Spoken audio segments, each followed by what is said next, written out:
Hello, everybody, and welcome back to our next session, Leadership Driving Cultural Change. And we are very honoured to have some experts in cultural change to present to you today.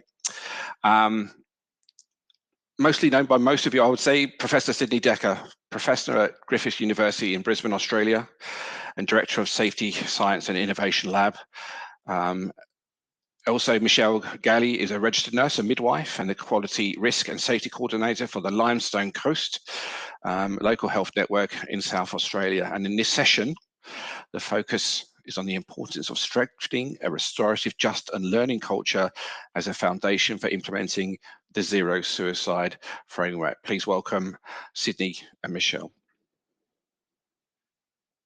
Matt, thank you. Shelley, hey, wonderful to be with you in this session. Colleagues, here's the deal. So we all know, right? We all know that you work in an emotionally demanding space, right? Mental health to begin with, and then particularly the issue of suicide prevention. What we're finding in the last 10, 15 years of the work that we've done in this space is that there's an even quieter, more sinister, insidious burden that we all carry, and that's the weight of blame. And this is what I want to unpack. When a consumer or service user dies by suicide, of course we lose somebody whom we were trying to help, and that's terrible enough. But we lose more. We lose more. We lose trust in ourselves. We lose trust in our system. Our leaders may lose trust in us. We lose confidence in our clinical judgment. We lose confidence in our work. And of course, many of you will know either vicariously or by your own experience what it is to be a second victim, what that experience is like, to live through the trauma of a completed consumer suicide, or even an attempt for that matter. And then to face, not necessarily the investigation process, which can be arduous and awful enough, but the whole aftermath and experience can feel cold, isolating, accusatory. You might even accuse yourself. So what I want to do in my few minutes here, gang, is to talk to you and take you to the heart of this experience and what we can do. What we can do and what we must do, because if we don't do it, nobody's going to do this for us. To take you to the heart of that experience and to show you why a restorative just culture is not just an add-on.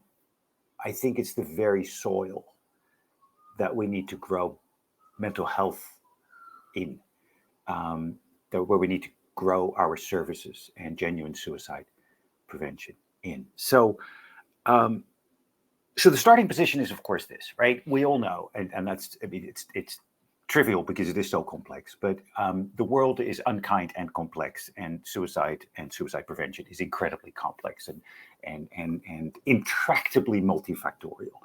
However, the kinds of ways in which we've been trying to rig up our prevention efforts are organized around what we could call sort of a safety one approach. We focus on stopping pathways to failure. We focus on eliminating errors. We focus on controlling risks. We think we can do that by tightening the screws on staff.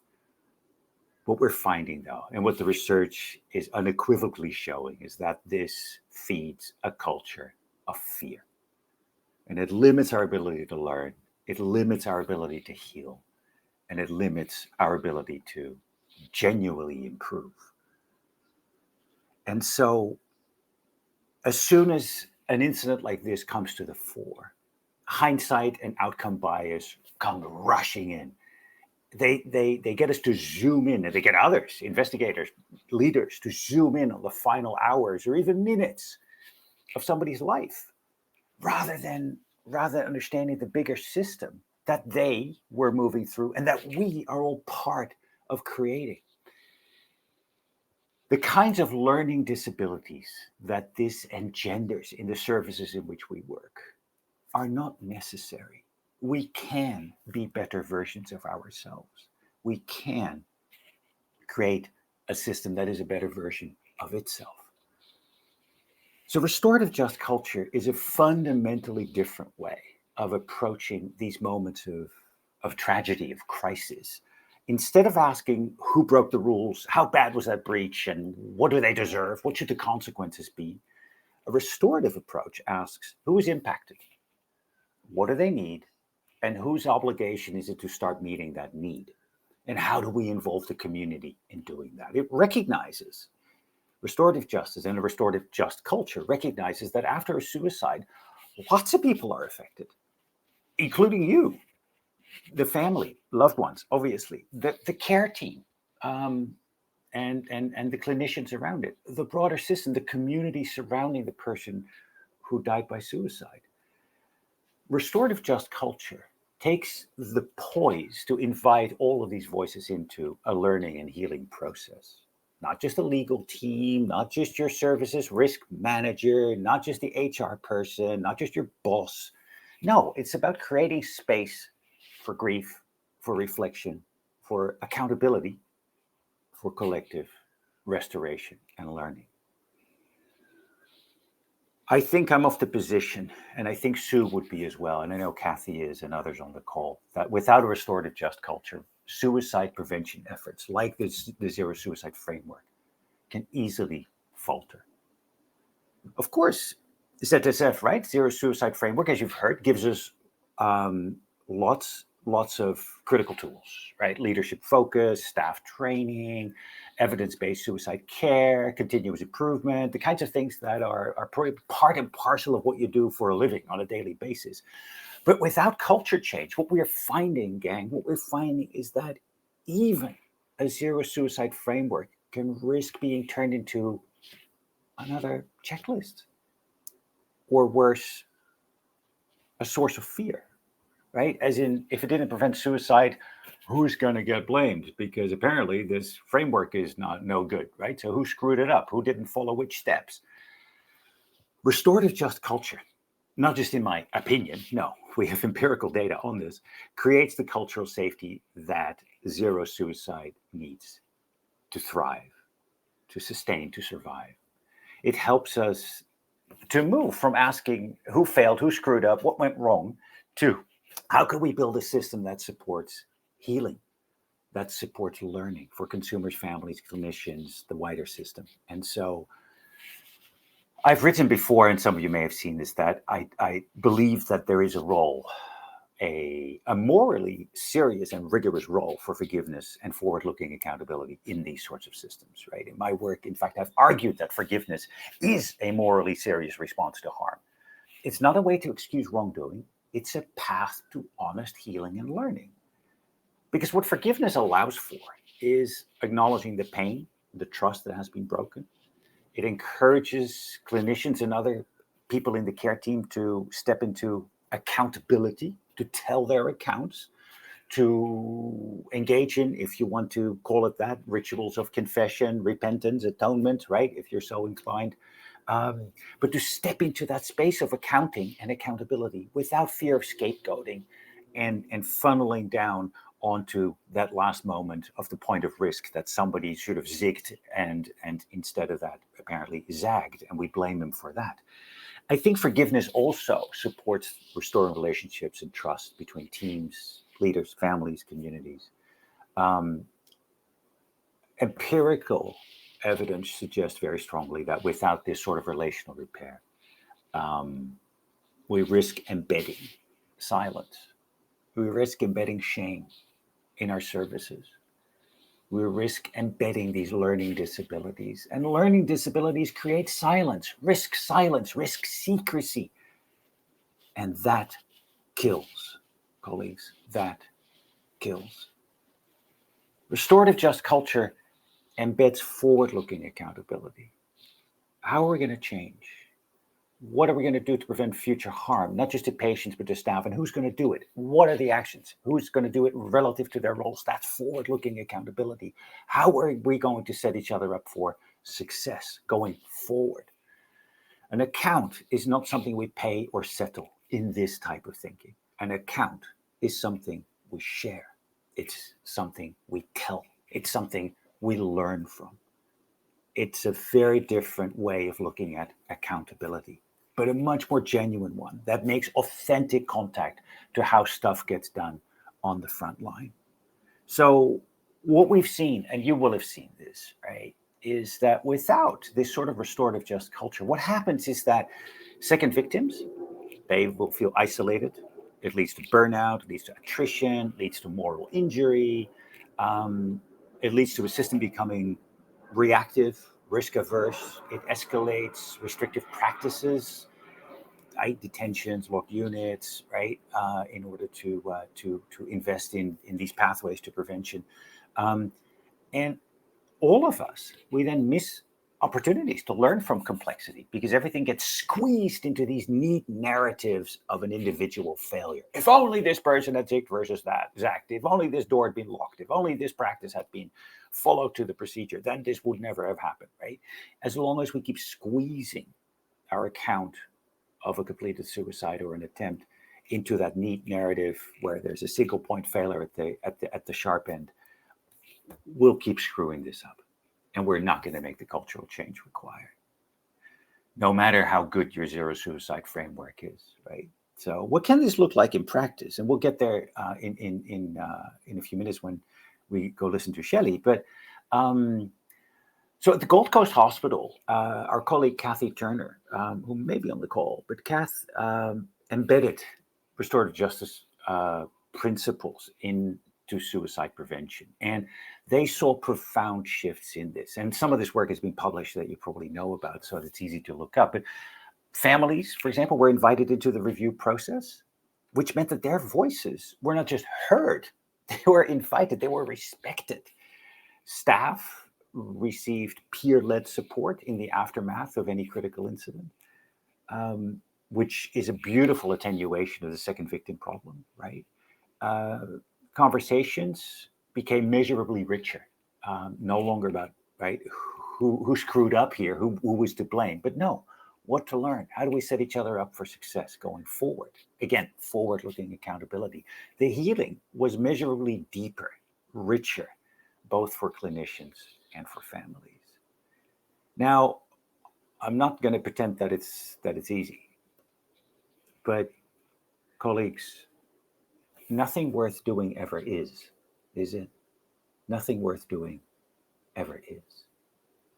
And so Shelley will soon tell us about her efforts at the Limestone Coast to give some of this stuff traction, to make it work in practice, and how she suffered moments of despair in the process, and so and yet came out on top. Ultimately, I believe that suicide prevention is about relationships, about trust, about community. And restorative justice is how we can make that real, not just for consumers, but for ourselves and for each other, right? For the people who we work with every day. A healing system starts by healing the people within it. Leaders, if you are one, need to take the servant leadership poise. That these people who work at the sharp end don't work for you. No, you work for them. And everything you do every day should be oriented at making their work possible. That's your job. All the other stuff, the meetings, the secretaries, the emails, all of that other stuff, if it isn't oriented toward making frontline work possible, you probably shouldn't be doing it. You're wasting your time. It's probably a bunch of bullshit that makes you feel important, but doesn't make a difference where you are supposed to make the difference. You work for them. They don't work for you. That's the servant leadership poise. So today, my invitation to all of us, gang, is simple. Can you lead with compassion? Can you be the quiet voice who listens in an organization that is yelling and screaming for quick fixes? Are you the one who can stand for restoration, who asks who is impacted? What do they need? Are you the one who is able to move closer with empathy and to be abundant in your interpretation of what pain and suffering mean for other people whose lives are just as rich and interwoven as your own? Are you the one who's going to be part of building a culture where suicide prevention is more than a bunch of protocols, where it is about relationships and trust and community, about how you care, how we heal, and how we grow? I am firmly of the opinion that where compassion leads, safety follows. Where compassion leads, safety follows. Thank you. Shelley, you want to take it away, girl? Good morning, everyone. You heard, I'm Michelle Galli. I'm a registered nurse that lives in the bottom of South Australia, and I was asked by my local health network to look at a scoping project on how we change to a restorative justice and learning culture across our services. I'd just like to start by saying I'm speaking to you today from the lands of the Bowendick people. We live in a very beautiful region of Australia. It's at the very bottom of South Australia, and we acknowledge and appreciate the care and connection of traditional owners to the mother, the earth, who provides life to all who reside here.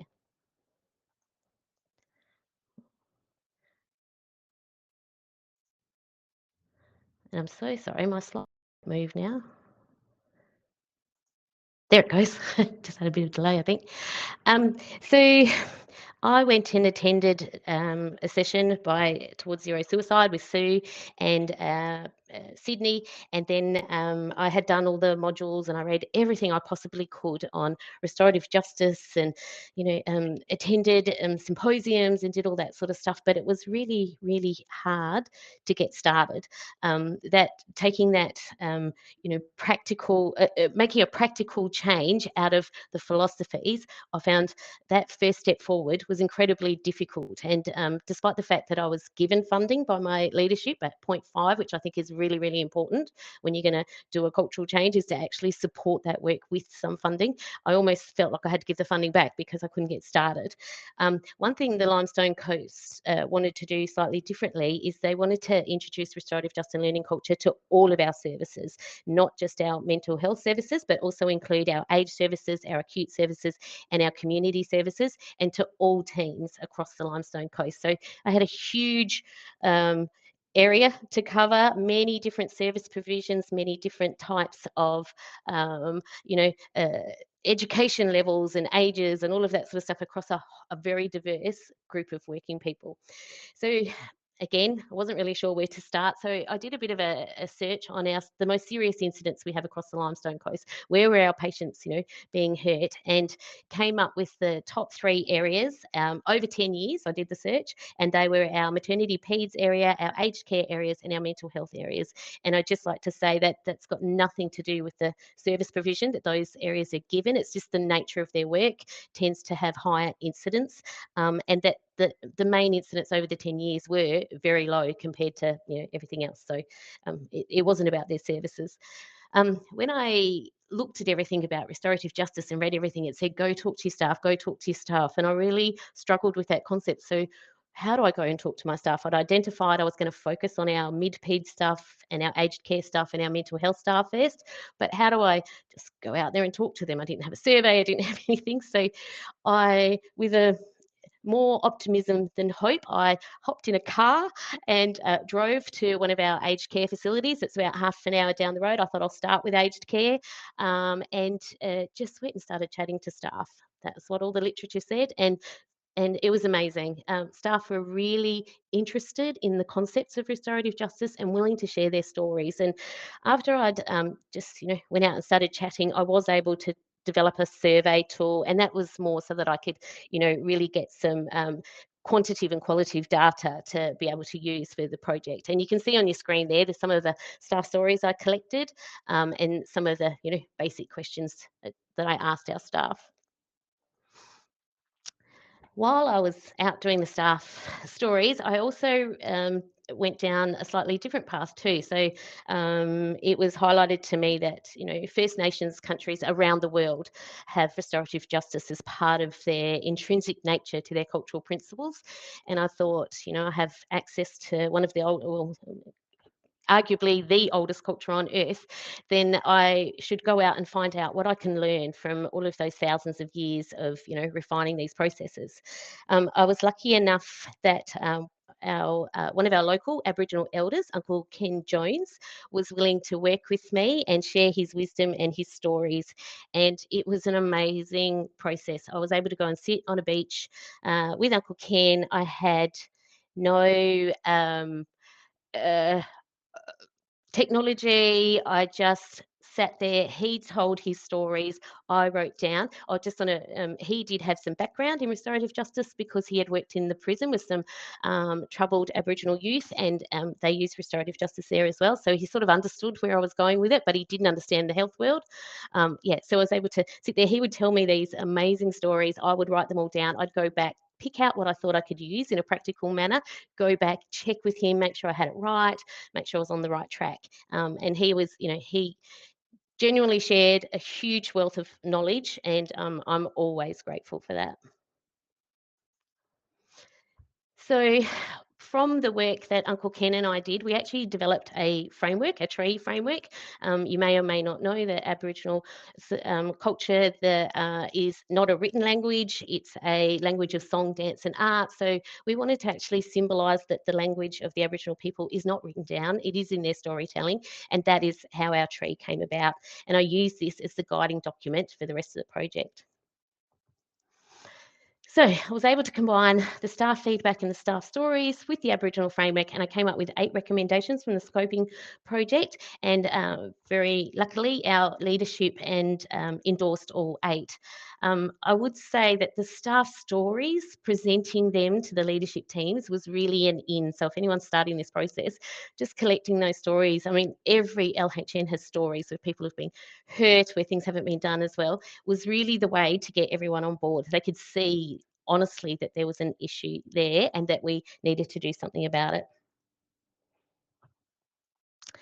I don't know if you had time to read them all, but I know Sue's going to make these slides available for you after. But recommendation 7 was to rebrand the project, and this came from the staff. They felt that restorative justice and learning culture was a long title and it didn't easily make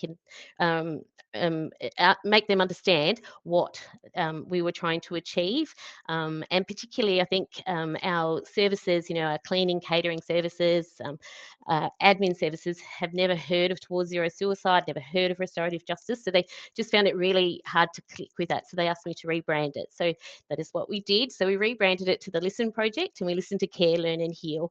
And I only called it Listen because the whole project came from listening to staff and listening to Uncle Ken. And we listen to care and ask, are you okay? We listen to learn and ask, what do you need to be okay? And we listen to heal and ask, who's responsible for providing what you need? And that very much is still restorative just and learning culture, just slightly rebranded. The are you okay question also came from our staff. They didn't like the who has been hurt when it applied to them. They said, no, we're healthcare providers. They did not like that language. When I asked them what they wanted to be asked, they said, are you okay? So hence the Listen Project was born.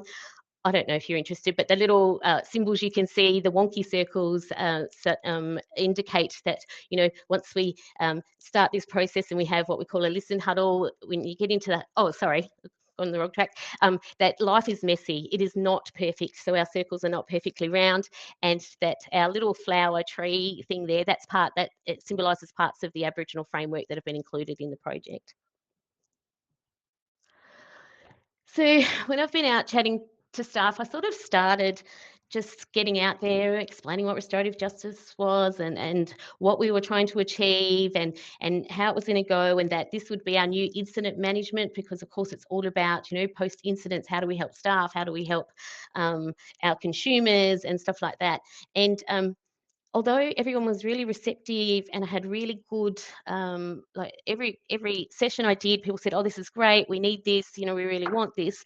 When I went back later to sort of check on the sites, it hadn't been taken up as well as I would have liked. They weren't sort of using the process properly, and they'd go, oh yeah, you were here last time, what was that, listen to what, you know, they sort of forgot. And based on, Sue gave me some really good mentors, and I went and chatted to them, and based on that, I've actually scaled back the project. And this is where Sidney did say I was rocking the corner a few times, and this was one of them. I was thinking, how do I get to make sure that it really, the restorative just and learning culture is just intrinsic to our everyday workings of our community. And so one of the things I did was scale it right back. So now I just go and work with teams and start that change right from a really basic team level. And so you can see in the first box, it says we are all part of the same mob or community. Therefore, we owe each other a duty of care to look out for each other.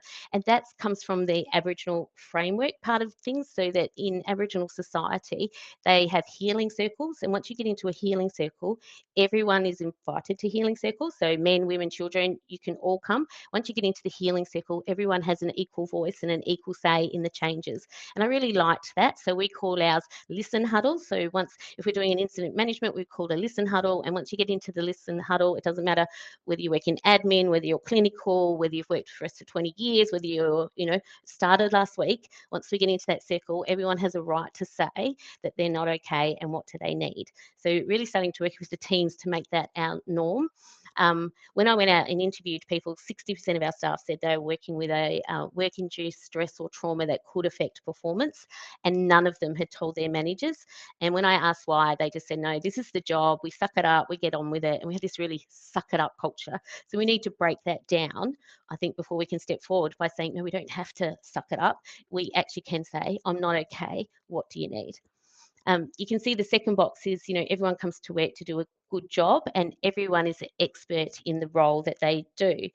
And again, this is, you know, very much straight from Sydney's playbook of restorative trust and learning culture, that, you know, we value our teams. And I just go out there and actually say it to everybody, you know. And some people don't believe that that is, you know, the culture here, that, you know, we're not all valued equal. And I have teams saying, you know, oh, but, you know, I'm not a clinician, or I'm not this, or I'm not that. And, you know, yeah, no, we're all important to the healthcare and to the journey of our consumers that come through, and we can all make a difference. So we just want to, so just going out into acknowledging to all our teams that, you know, we do value you and we do understand you're the experts, so you will give us the ideas for change when things go wrong.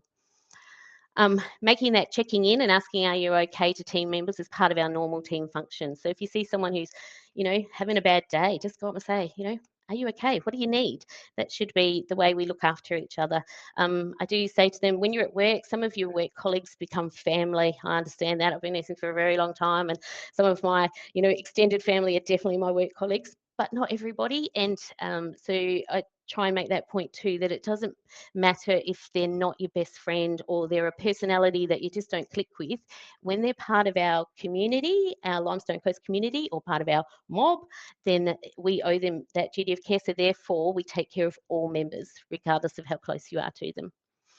And the last one is a little bit of the, you know, we don't need to know why someone is hurting to be able to help them. Again, we're all very different. Some of us are very private. You know, if you go up to someone and say, are you okay? And they say no, and then they don't offer an explanation, that's absolutely fine. We can say, you know, what do you need? I can tell you that you can tell me what you need without telling me the whole story. Just, you know, give it to me. What can I do for you? That's all I need. Some people sharing their stories might be what they need, and that's fine. If you just need me to listen, that's okay. And I do very strongly emphasize to our staff that, you know, if they're listening, they don't have to solve the question. And that was part of, a lot of people were afraid to ask the question because they felt they don't know what to do with the answer. So if you say to someone, you know, oh, are you okay? And they go, no, no, no, I lost a client yesterday, I'm not coping. And then they think, do I have the skills to help them, you know, as well as my workload and stuff like that? But obviously, as you know, with restorative justice and learning culture, we don't have to provide the answers, they do. So it's, I'm trying to take the fear out of those questions too, to go up to someone and say, are you okay? And if they just say yes, say, what do you need? Just tell me what you need. You know, do you need to go outside for 5 minutes and hug a tree? Uncle Ken tells me that trees know when you hug them, they light up, and they also talk to each other and they know who's hugged them. So that's part of the philosophy of the Aboriginal society. So hugging a tree is not only good for you, it's good for the tree. I have been developing resources and tools along the way, and I've sort of put these a little bit backwards, I think. So we have a work instruction for our serious incident trauma review process, and that is set out in the Listen to Care, Learn and Heal. So there's a full work instruction, it's got flow charts, there's a form set out, and it has a pit stop at the beginning. I don't know, that's a personal injury timeout stop, and that's just a quick fact finding, because obviously, you probably all work in institutions like we do, that when something bad happens, I shouldn't say bad, when an incident happens, the hierarchy need to know, because sometimes there's media influence, and they just need to know for that overall thing. So we have a quick pit stop. So we just share information, and then we would go into a listen process, and we try and organise that as fast as possible, within 48 to 72 hours. Sometimes it's not always possible because of, where people are away or working and stuff. We open it to everybody, so it doesn't matter. We open it to our, admin teams working in an area, our essential services, catering, cleaning. Anyone can attend and come and give their what they have identified that they're not okay, and what do they need. The middle one with the green title, sorry, just a glass of water. It's just the protocol. That's just a draft at the moment that I've sent up for approval, so it's not approved as yet, but it's set out in the very same way, and you can see it's also got the Aboriginal framework little symbols beside it, so that we know that it's a combined document between our Aboriginal principles and our Restorative Justice and Learning Cultural Project. And the one on the other side is the work instruction. Now, it's the Listen Huddle Guide. We're struggling to know what to call this one, but when I was out chatting to staff, they said that not all incidents, not all stress and trauma at work comes from patient incidents. Sometimes it's just a really bad day or a really bad few days, and actually you've kept the patient safe, but it may be to the detriment of your mental or physical well-being. And anyone who's worked in busy wards and stuff knows that this happens a lot across there, across the workspace. So they wanted a form that they could use that was just for those times, so it's not related to incidents. So we've done a separate form. It doesn't have the pit stop and stuff. There's no, because there's no legal stuff. There's no incident management. It's just a basic. You can call a listen huddle, and everyone can get together and just talk about something that happened that may not be related to a specific patient incident. And as part of our Aboriginal framework, we also like to talk about resilience. Resilience is a huge thing in Aboriginal society, and if you don't celebrate resilience at the end of a healing circle, then you haven't finished the process. So when I go out and chat to our teams, I do say to them, if find your opportunities to celebrate resilience. I think we're pretty good at celebrating successes. When people win awards and stuff, we put it in the newsletter, and people are doing something good, we share that information, but we don't often celebrate our stories of resilience. So I'm trying to change that as well. It's okay to say you came out the other side of an incident or event and you're quite battered and bruised, but you're still standing. You still turn up to work the next day, and that is something to be celebrated. And by celebrating resilience and finding the joy in healing, not just the joy in success and doing everything well and having the great shifts, we need to remember to find joy in the healing process at the end of some pretty traumatic times. And so I've been asking our teams quite a lot to go out and find opportunities for celebrating resilience, and to let me know, and that I'm willing to help, and we're willing to set those up. But I think in your own teams, that's a really good point to take back, that you really do need to celebrate, or you haven't finished the process. It's only half done. And I do think sometimes I've walked away from processes feeling really well, and then the next day perhaps not so well. And I wonder if that was because I didn't celebrate my resilience. And going forward, I am now looking at how we do our consumer side of this project. So I've written up an expressions of interest, and I'd like to do the same process I did with our staff, and that's go out and chat to our consumers, explain to them what the Listen project is, where it came from, all about restorative justice and learning culture, and find out, their opinions on it, particularly people who've been through our open disclosure and or have had a serious incident, and how staff and everything dealt with them afterwards, and did it help? We offer apologies. Does that actually help? What language do they want us to use when that sort of thing happens?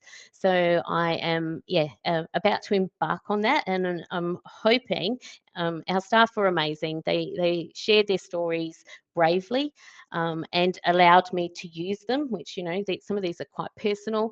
And I'm hoping our consumers will be the same, and that we will have a consumer side of things that's the same, but maybe slightly different. I think, the wording of "Are you okay?" I'm not sure that is correct for consumers. So we may need to go back to "Are you hurt?" for our consumer side of things. So I think most people, I started with staff first because that's where I felt confident chatting to them and to get the process underway before embarking on the harder side of things. Well, to me, it was the harder side of things. I don't know why, but our consumers, and just how do we engage them and stuff. So, so we'll be putting out expressions of interest, hopefully very soon. I've set it up for approval. So that's why it's not in the slides, because it's still a work in progress. But that's where I'm heading off to now.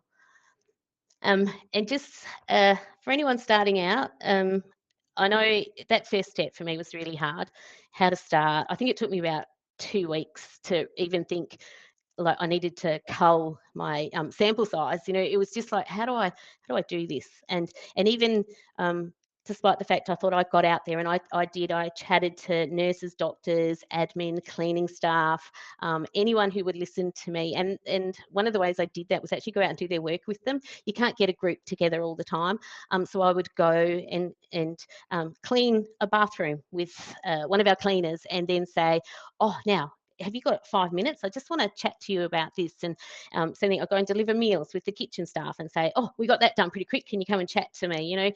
I'd go in with nurses. I did obs on the ward. I, went and helped lift people and stuff. And it was, handy being a clinician to be able to do that, to just go and actually find them where they were in their workspace and just say, I'm here to help, and establish that quick rapport. And then, because what I was asking about was, their trauma and really horrible events that had happened in their career that they're struggling with. So I found that really, really worked. But again, for your leadership teams, you need to have time.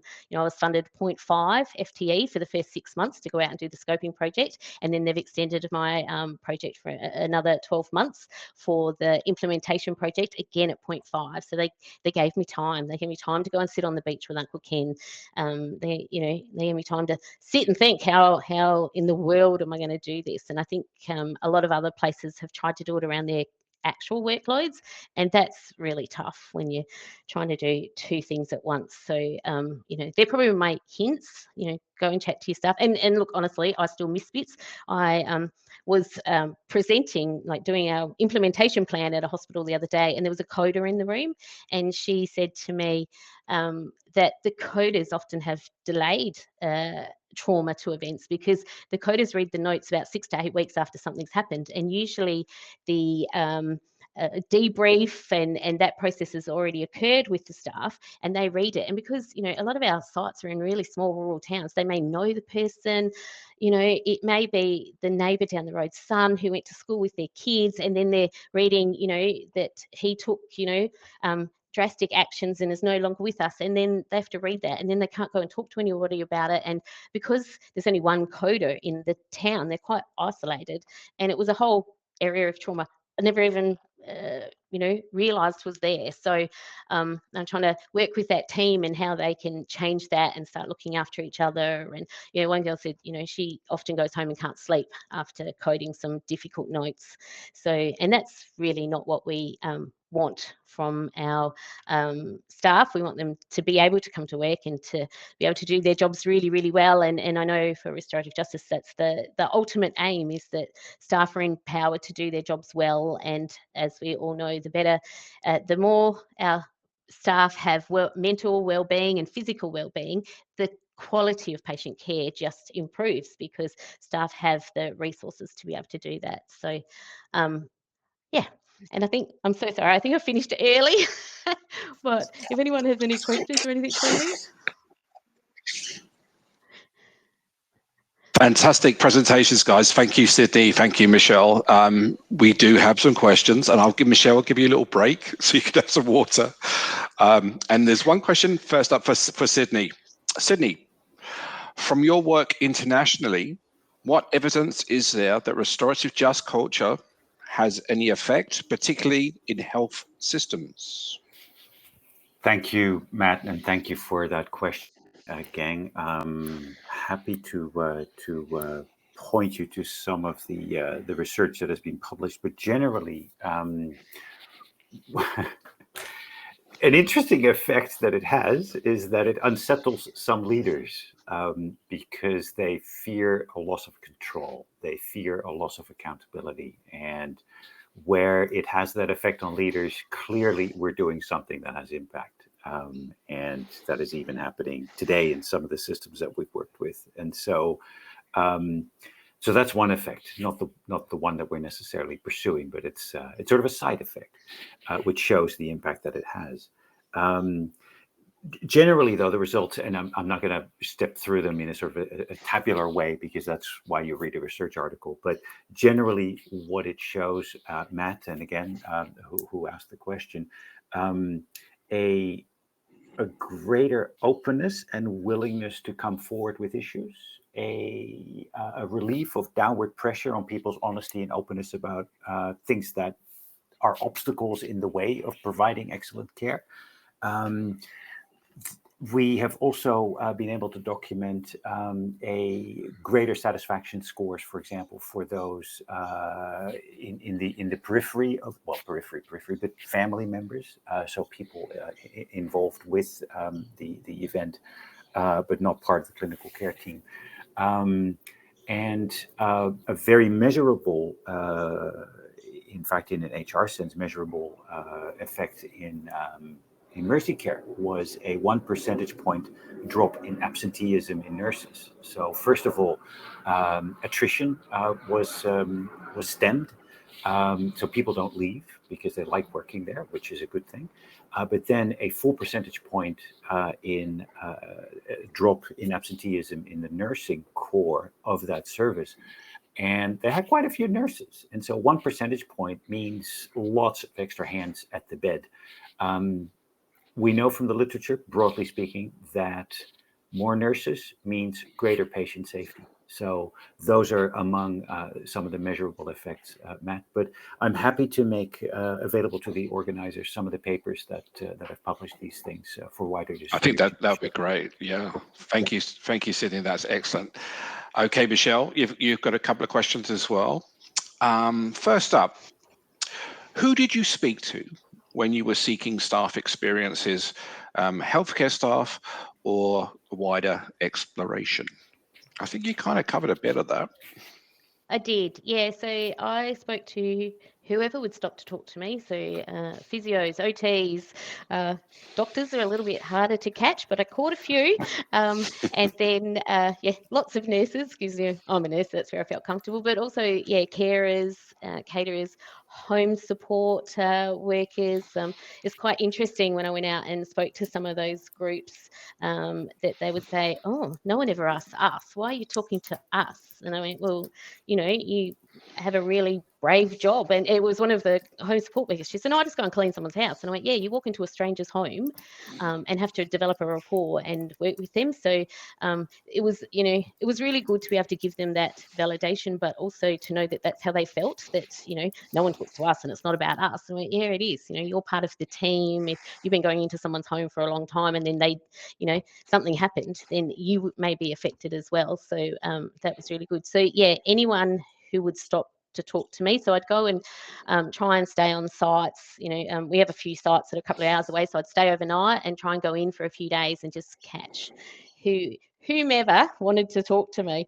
But it was one of the validating things for me is that after I had started and been maybe to a site once and I was going back a second time, people were asking to speak to me. I had managers reaching out saying, oh, so-and-so's got a story they want to tell you. And I actually had people lining up.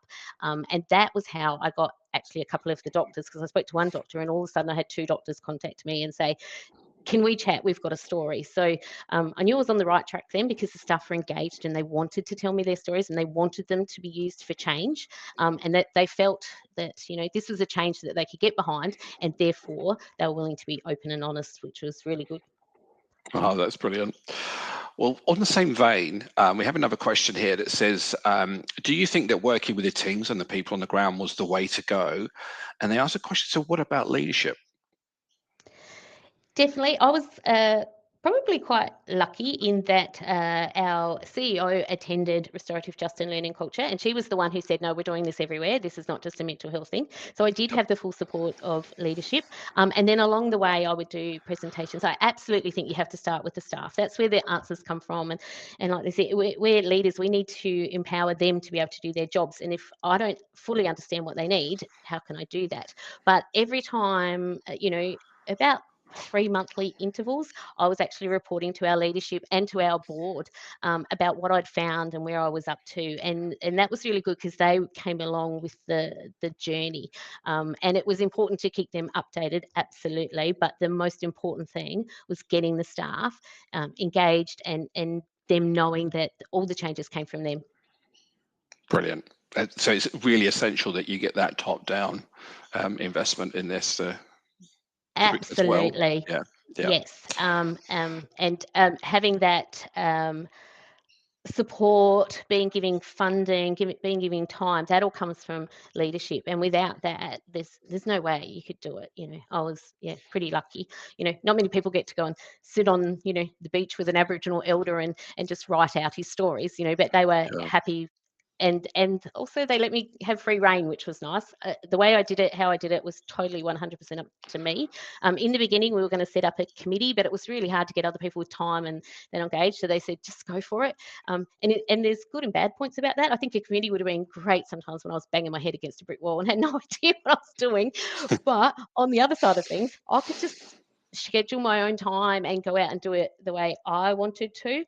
Obviously, everything that then came up went through our leadership committee. This is what I found. This is the way I think we should do it, and stuff like that. I kept them updated, and people would give feedback. And the same with our staff. When I was still doing going out and getting stories, I'd say, this is what somebody else said, and I was thinking of going this way, and someone would add to it or pull away from it and stuff like that. So that was really good too. Yeah, thanks, Michelle.